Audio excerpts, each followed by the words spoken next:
নমস্কার বন্ধুরা, স্বপ্না কিচেনে সবাইকে অনেক অনেক স্বাগত জানাই। প্রতিদিনের মতো আবার একটা আমি মজাদার রেসিপি নিয়ে এসেছি। আজ নিয়েছি এই কচুর ফুল।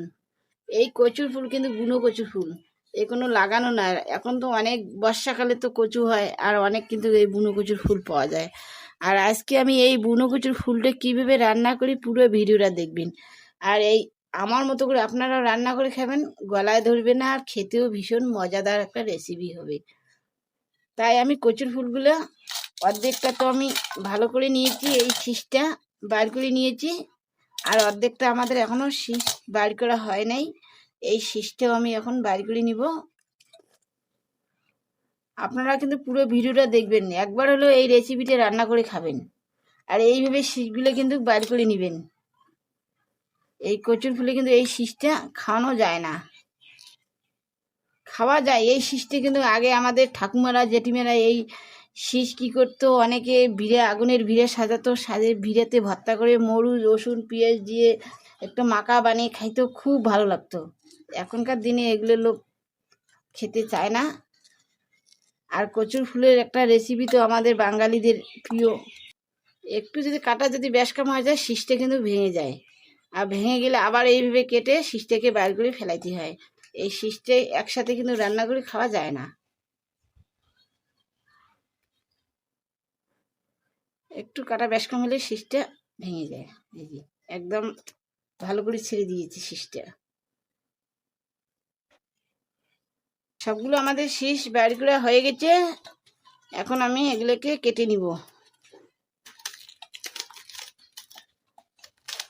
আর কিন্তু এটা আমি আজকে মাছ দিয়ে রান্না করব, চ্যাংসাটি মাছ দিয়ে এই কচু ফুলের রেসিপিটা করব। আর খেতে যে হবে না, একদম দুর্দান্ত একটা রেসিপি, গরম ভাতে একদম জমে যাবে। আর এই রেসিপি থাকলে আর অন্য কোনো রেসিপির দরকার হবে না, এই রেসিপি দিয়ে ভাত খাওয়া হয়ে যাবে। আমার সম্পূর্ণ কচুর ফুলগুলো কেটে নেওয়া হয়ে গেছে, এখন আমি মাছ বেচতে যাব।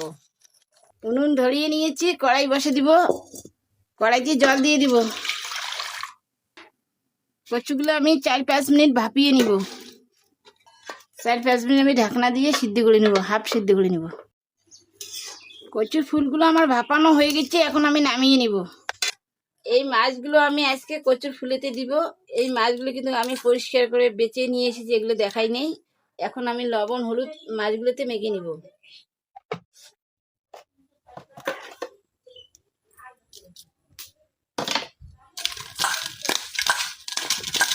কড়াই আমার গরম হয়েছে, কড়াইতে এখন তেল দিয়ে দিব, মাছগুলো দিয়ে দিব। মাছগুলো ভাজা আমার হয়ে গেছে, এখন আমি মাছগুলো নামিয়ে নিব। এই কড়াইতে আমি আবার তেল দিয়ে দিব, মাছের তেল আমার আছে, তেলেতে দিব পাঁচফোড়ন। পাঁচফোড়নগুলো আমার ভাজা হয়ে গেছে, এখন আমি কচুর ফুলগুলো দিয়ে দিব।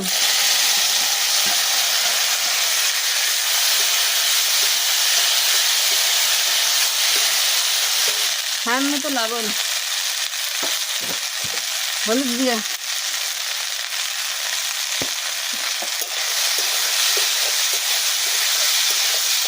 হলুদ লবণ ভালো করে মিশিয়ে নিয়ে আমি কচুর ফুলগুলো একটু ভাজা ভাজা করে নিব।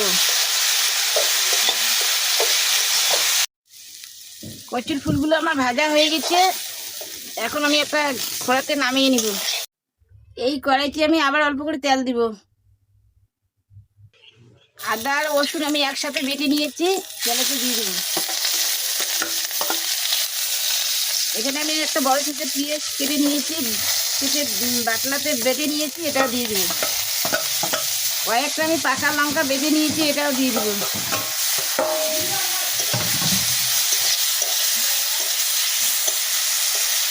আগে তো আমি হলুদ দিয়েছি, আর অল্প করে হলুদ দিব মশলাতে।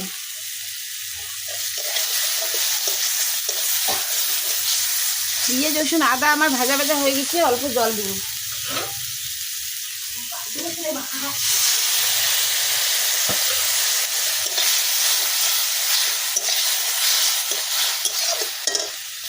এখন দেবো আমি জিরে গুঁড়া, লঙ্কার গুঁড়ো আমি দিয়ে দিলাম, আর রঙের জন্য অল্প আমি কাশ্মীরি গুঁড়ো লঙ্কার গুঁড়ো। আর একটু জল দিয়ে আমি কষিয়ে নিব।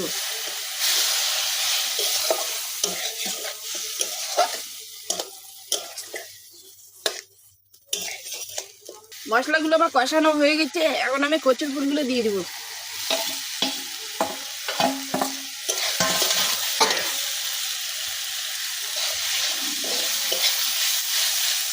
অল্প জল দিয়ে আবার আমি কষিয়ে নিব কচুরগুলোর সাথে। আমার কচুর ফুলের রেসিপিতে মশলার সাথে কষানো হয়ে গেছে, আমি এখন দিব ভাতের মার। এই রেসিপিতে কিন্তু ভাতের মার দিলে কিন্তু টেস্টটা আরো বেড়ে যায়, তাই আমি ভাতের মার দিব।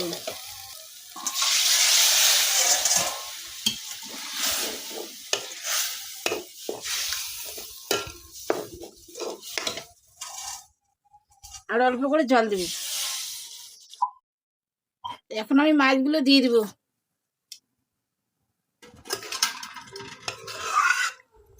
আজকে আমি গরম মশলা দিব না, আজকে এই মশলাটা দেবো, এর নাম হচ্ছে সবজি মেজিস মশলা। এই মশলাটা দিলে কিন্তু সবজিতে অনেক টেস্ট বেড়ে যায়, তাই এই মশলাটা কিন্তু সব দোকানে পাওয়া যায় না।